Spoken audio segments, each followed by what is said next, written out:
Sebagai layaknya manusia biasa, kita hidup tentu banyak sekali cobaan dan ujian yang kita terima dan kita jalankan dari Allah yang Maha Kuasa. Apalagi sebagai orang-orang yang memang menjadi pilihannya Allah, tentu akan diuji, akan diberi cobaan yang melebihi dari manusia biasa.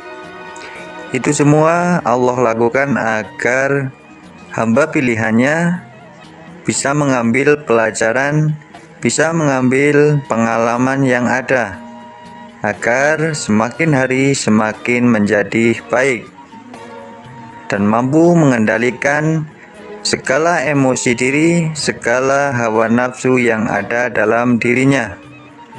Termasuk beliau Sang Satrio Piningit. Sebagai orang yang dipilih oleh Allah, maka dia akan diberi cobaan dan ujian yang berat. Dalam hidupnya pasti banyak sekali mengalami caci maki, mengalami pengkhianatan dari orang-orang terdekat, orang-orang di lingkungan sekitarnya.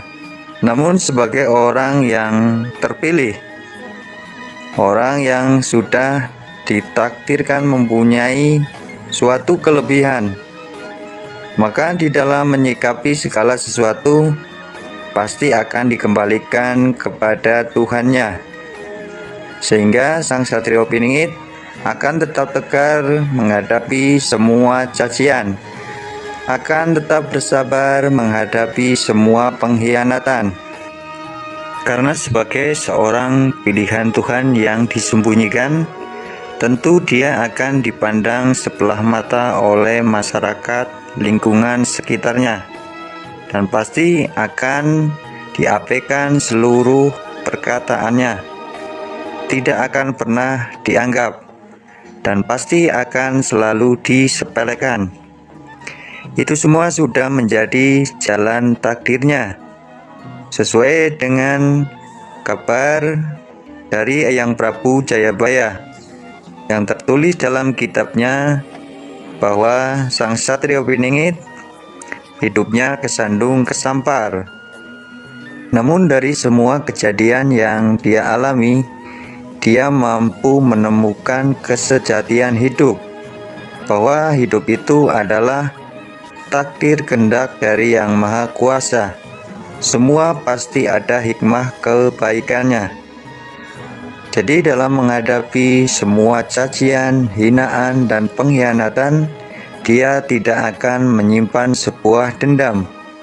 Namun, dia akan berusaha untuk memperbaiki diri sendiri. Dan dia akan berpasrah kepada Tuhan yang Maha Kuasa.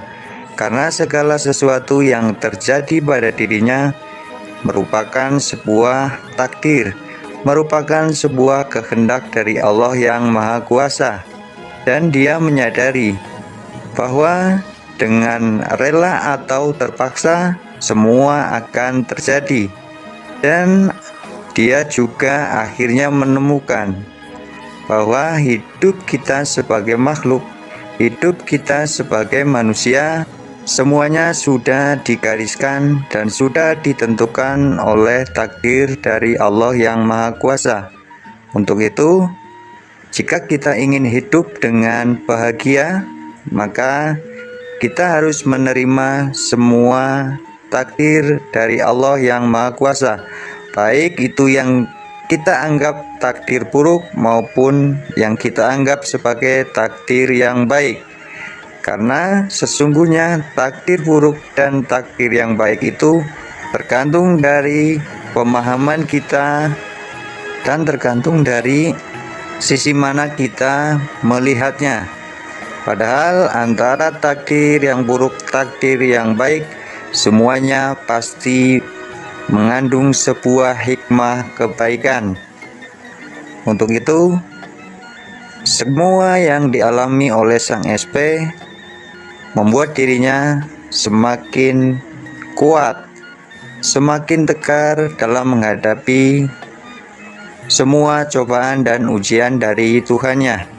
Untuk itulah dia sudah mencapai ataupun sudah lulus Weda Jawa. Yang dimaksud adalah menemukan kesejatian diri, menemukan hakikatnya sebagai makhluk ataupun hamba dari Sang Maha Kuasa, sehingga dalam dirinya sudah bisa mengendalikan hawa nafsunya, sudah timbul rasa kebijaksanaan, sudah timbul rasa welas asih, sudah timbul rasa cinta kepada seluruh makhluknya Allah. Tentunya sang SP bisa menemukan hal itu dengan waktu yang cukup lama dan tidak semudah seperti orang membaca sebuah buku. Pahit dan manisnya kehidupan dia jadikan menjadi sebuah rasa syukur kepada Tuhannya, karena dia ingin menjadi salah satu hambanya yang selalu dicintai dan diridhoi oleh Allah yang Maha Kuasa. Semua hal itulah yang patut kita contoh, yang patut kita tiru dari sosok sang SP, agar kita mampu menjalani hidup dengan rasa ikhlas, dengan rasa bersyukur kepada Tuhan yang Maha Kuasa, agar kita menemukan sebuah kebahagiaan yang hakiki, kebahagiaan yang sejati, yang tidak tergantung pada banyaknya harta dan tingginya sebuah tahta atau jabatan. Kurang lebihnya seperti itu, sedulur. Jadi sosok sang SP sudah menemukan kesejatian hidup. Apapun yang dikehendaki oleh Tuhannya, apapun yang menjadi takdir hidupnya, dia terima dengan rasa ikhlas, rasa rela hati, karena semua yang terjadi pada dirinya pasti adalah yang terbaik menurut Allah yang Maha Kuasa. Dia sangat yakin akan hal itu, sehingga dia sudah layak, sudah siap untuk menjalankan tugas dan amanah dari Tuhan yang Maha Kuasa. Demikian yang dapat saya sampaikan. Semoga ini bermanfaat dan terima kasih. Wassalamualaikum warahmatullahi wabarakatuh. Rahayu, rahayu, rahayu.